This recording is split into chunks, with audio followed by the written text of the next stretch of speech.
Welcome to another edition of Sound Health. Good evening, I am Ola Sumbo Modupe. Today we are looking at a universal but hidden struggle experienced by young women and girls, the menstrual cycle. According to the World Bank and World Health Organization, over 300 million young girls and women menstruate daily. Unfortunately, 500 million women and young girls do not have access to period products. Why is menstrual health still treated as a secret? This and more on today's episode. Stay tuned, the conversation begins after this break.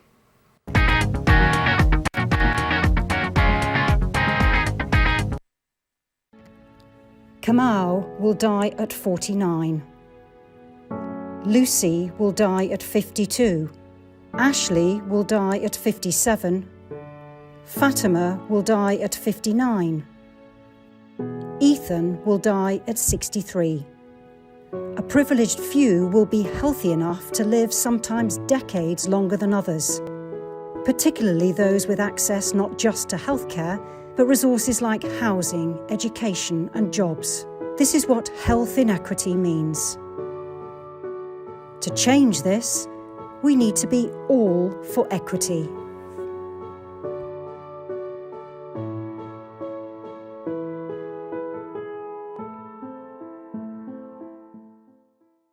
The program is still Sound Health on Lagos Television. Joining us via Zoom this evening is Ayo Bello Awodoyin, co-founder, Frontline and Female Genital Mutilation Movement, and she is going to tell us all we need to know about menstrual health and hygiene.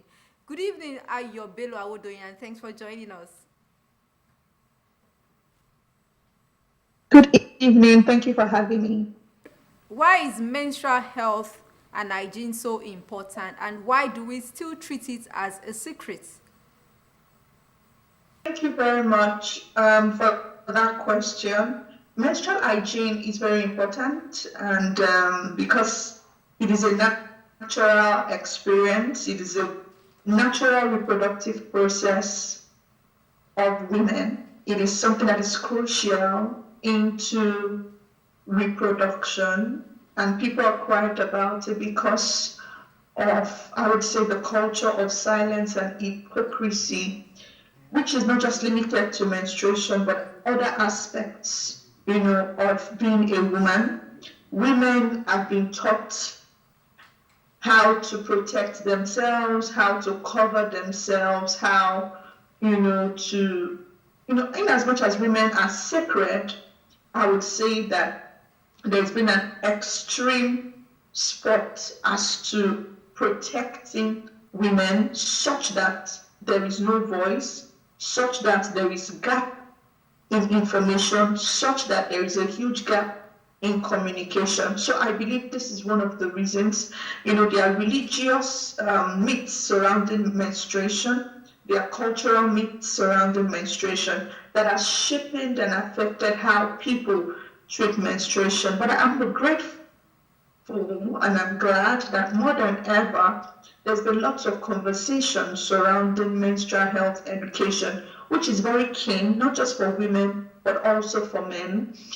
Some of it includes the campaign to end period poverty, but most importantly, I think it's just about knowing the basics of what menstruation is about, and that it is not a sin, it is not something to be shameful about. God created menstruation. God is not against menstruation, and it is a beautiful and healthy thing for a woman to menstruate. Okay. Before we look at the further details, let us know what exactly it takes to have a menstrual cycle. Okay, so menstrual cycle begins from puberty. That's one of the early signs of puberty. Now we have children as young as maybe 9 years old menstruating. So menstruation starts between ages 9 to 18, depending on, your biological makeup, which can be highly dependent on your nutrition, your genes, basically those are the factors that are shaping how early menstruation can be. And it is a very crucial part. So it is just basically knowing that now you can now reproduce, and it is the shedding of eggs that were not fertilized to produce baby. So menstruation is a very good thing. It is a sign that a woman can carry a child. It is a sign that a woman can reproduce. So that's basically a lazy way of defining what menstruation is. All right, the World Health Organization says it is a fundamental human right. In fact, 300 million girls and young women menstruate daily. Unfortunately, about 500 million people worldwide still do not have access to period products. Why is this so?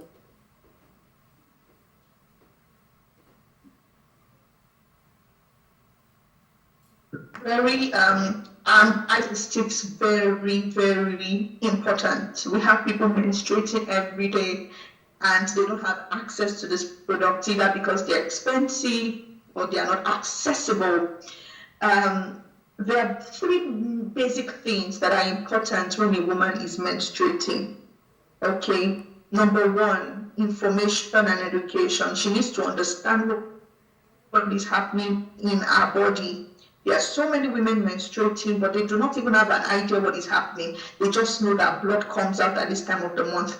There are women and girls, young girls, adolescent girls, who do not know how to, calculate their menstrual cycle. They do not know the implication of not maintaining high menstrual hygiene. And this is one of the reasons why in our She Must Know project that we do at Initiative for Girls' Rights and Health Development, we go to schools to teach them, to train them, and to give them, to respond to their anonymous questions.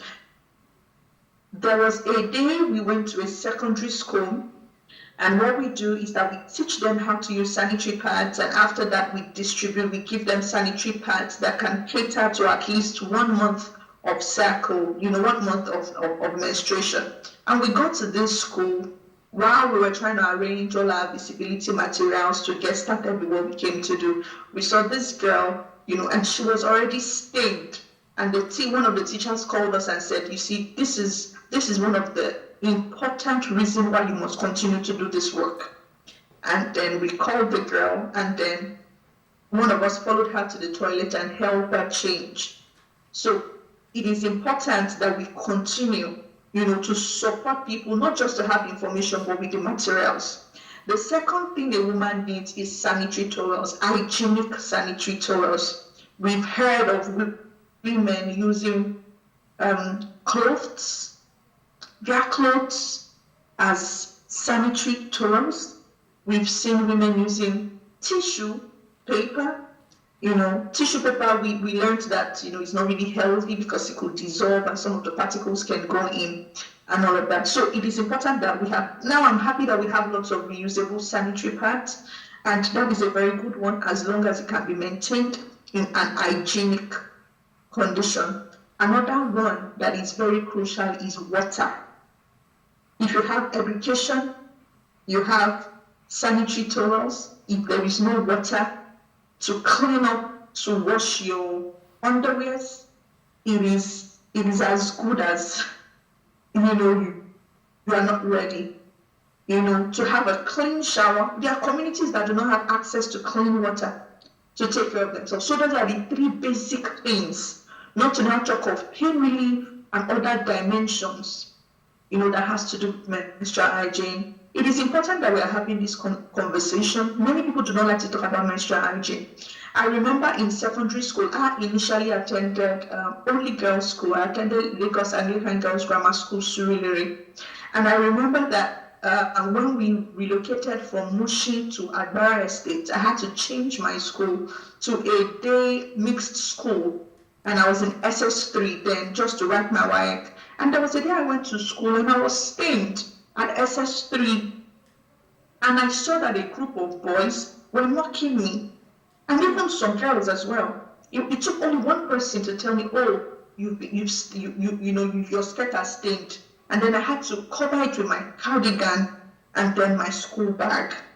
But I felt so down, I felt so humiliated. And it's just for us to understand that it is a gap in information, because why would you be laughing when someone is going through a reproductive process? We also saw a video that went viral, how a member of the Legislative Council in Kenya. I'm not sure, but it was much more like a senate, like senators meeting, right? And then she was stained. She was putting on a beautiful white suit, and she was stained, and they made mockery. So it is not limited to adolescents or people in secondary school. Even adults make mockery of people that are menstruating, and it is wrong. It is not limited to adolescents. Full-grown adults make mockery of women who get stained. Even adults shame young girls who, are stained, and it shouldn't be so. So there is a gap in information. Most times we hide behind, oh, this thing is sacred, this thing is dirty. Another thing people have always said is that menstruation is dirty. We've seen this in the Bible, talking about the woman with the issue of blood, the woman that bled for 12 years. The Bible makes us understand that this woman was isolated. She was by herself, and she had gone through so much, went through different physicians. There was no way she could get healing. And then she saw that there was a crusade, there was a gathering, and Jesus was coming there. And then she went and said, if only I can even just touch the hem of his garment, I would be made whole. We also have in Islam the culture that makes us believe that once you are menstruating, you can't even access the presence of God. Once you are praying, you're not permitted to come into the mosque, you're not permitted to pray. We also have some churches, like the Celestial Church, they believe that once you are menstruating, you're not even supposed to put on the white garment. So there is a form of segregation when it comes to someone that is menstruating. And I believe that it shouldn't be so. It is a natural process.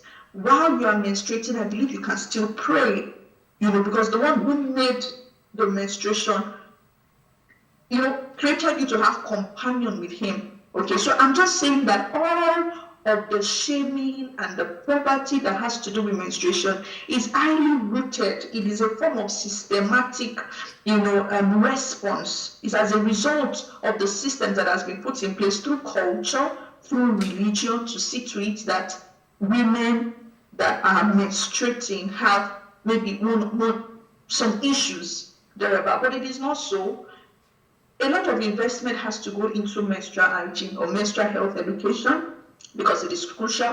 Menstruation is not stopping anytime soon. It is going to be a lifelong reproductive process. So the earlier we embrace it, the better. We need to start teaching our daughters from an early age what it takes to menstruate, what it means, and for them to be confident in it, to let them understand that it is a very good thing to menstruate. In fact, when you're not menstruating, it is considered that you have an issue. So it should be embraced. It is a thing of pride. You should not be shy when you go to buy sanitary towels. You should be proud. You should be happy. And so that's just it. I'm glad you raised the issue of poor enlightenment. I think schools, key players also need to just educate boys and not just girls alone or young women out there, because we also know that some women, not just because they do not have access to these period products, they experience pain and would like to, keep to themselves due to these, to a certain level at a period. So what do you think can be done to address these challenges? Because not just access to subsidized products is a problem. We also need to ensure that we have adequate wash program in place. Yes, thank you very much. The solution that I would prefer is that everybody embraces the culture or the outcome of menstruation. Okay, the solution that I would prefer is that everyone embraces menstruation as a natural thing. It is a beautiful biological process. And one of the ways we all can contribute to it is to make sure that all hands are on deck.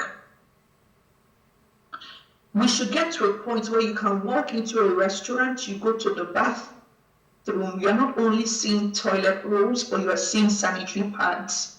You walk into a supermarket and you can see sanitary pad. You walk into an airport and you can see sanitary pad. No woman should be stranded because she's menstruating. Menstruation is normal and it should be catered for because no one asked for it. There was a particular campaign that trended at some point that was saying that, menstruation, sanitary pad is expensive, is free, something like that. In as much as they are not parallel, we can have sanitary pads being subsidized. Okay, we can also see to it that private organizations and institutions see to it that they contribute to this end period poverty campaign by putting sanitary pads in their toilets, just as they put hand washes, just as they put toilet rolls. Let a woman who sees her period just walks into any institution that has a restroom and she can find sanitary pad there. I think that is where it begins from. You have a school, you have a restaurant, keep sanitary pad there. At our office at IGRHD, we keep sanitary pads. All right, your final words as we So wrap in up case now. you just walk in and you find out that you're sick, I think that's where it is. All right, your final words now as we wrap up. Well, my final words is that menstruation is beautiful. No woman should be shamed for menstruating. It's just like being shamed for being dark or being light skinned. It is a natural process, and we must all come together to see to it that we help that woman, help that girl to build confidence. Menstruation shaming has been one of the root causes of poor self-esteem in women. Dirty, feeling nasty. So I want every girl out there to understand that it is a beautiful thing to menstruate. It shows that you are okay. Menstrual health remains a fundamental human right and must be a thing of pride. Improved education, access to period product, and wash program are required to improve menstrual health and hygiene. Thank you so much, Ayodeji Bello Awodoyin, for your time and expertise on sound health. Thank you so much. Thank you for having me. Thank you. I have been speaking with Ayodeji Bello Awodoyin, co-founder, Frontline and Female Genital Mutilation Movement, on menstrual health and hygiene, how we need to improve and scale up menstrual health and hygiene. Sound Health continues with trending health report from around the world. Please stay tuned.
Menstrual health and hygiene is not a luxury but a necessity. End period stigma. This is why we say thank you on today's episode of Sound Health. For comments and inquiries, or you have topics you'd like us to treat, please send SMS to 00358266603 or follow us on social media at Lagos Television #Sound Health. A sound health is a sound mind. Make healthy living your choice. God bless.